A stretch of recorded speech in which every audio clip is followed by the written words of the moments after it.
What's up YouTubers, Johnny DIY here. Today I'm going to be showing you guys how to replace your toilet water supply line. If you guys are new to my channel, do me a favor, click the subscribe and the notification bell so you can get all my new videos. Alright guys, let's get to it. Now it's a good idea to change these toilet supply lines, I'd say every 7 to 10 years, or whenever it starts to get corroded or gets this green corrosion built up on it. They start to go bad, and you don't want one of these bursting. It's only a few dollars to change. It's a good idea to spray a little WD-40 on these connections the day before if there's any corrosion. Then we'll go ahead and shut the valve. We'll flush the toilet to get rid of all the water in the tank. Now you're going to want to have some towels or a little bucket underneath ready. And we're going to take a crescent wrench, an adjustable wrench.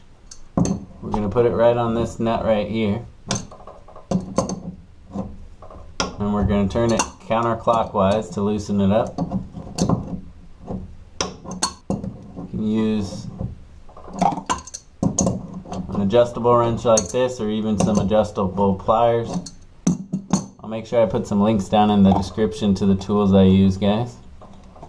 So we'll just undo this slowly.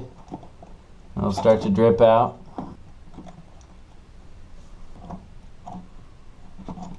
Take it off all the way. Then we're going to go ahead and loosen this up. If it's stuck, sometimes you can get it off by hand. Have your towels ready in case water wants to come out.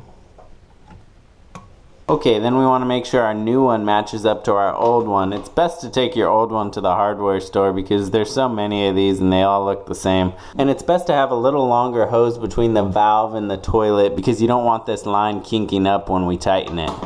So we'll take our new one and we're going to put this connection on first onto the tank.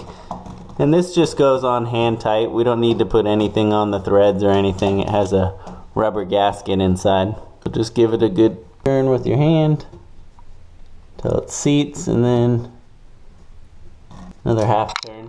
And then we can put this connection onto our valve, and that's the same. You don't need to put anything on the threads. It has a rubber gasket.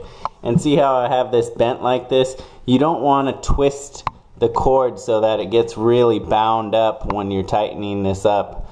You want it to go with the natural curve. If you twist this, you'll end up putting a lot more pressure on the line and it'll fail faster.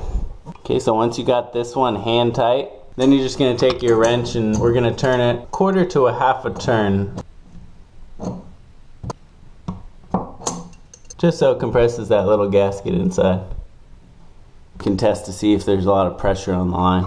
Now it's a good idea when you're changing out the hose to also inspect the valve and change these out when they get old. I've also got a video on how to replace this. Go ahead and check that one out if you're interested in that, guys. Now we can go ahead and slowly open our valve up and inspect for leaks.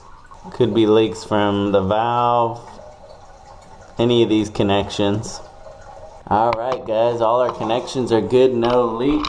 Hopefully something in this video is helpful. If it was, give it a thumbs up for me. And if you're new to my channel, please subscribe and click the notification bell so you can get all my new videos, guys. Thanks for watching Johnny DIY. Keep on doing it yourself. Take care.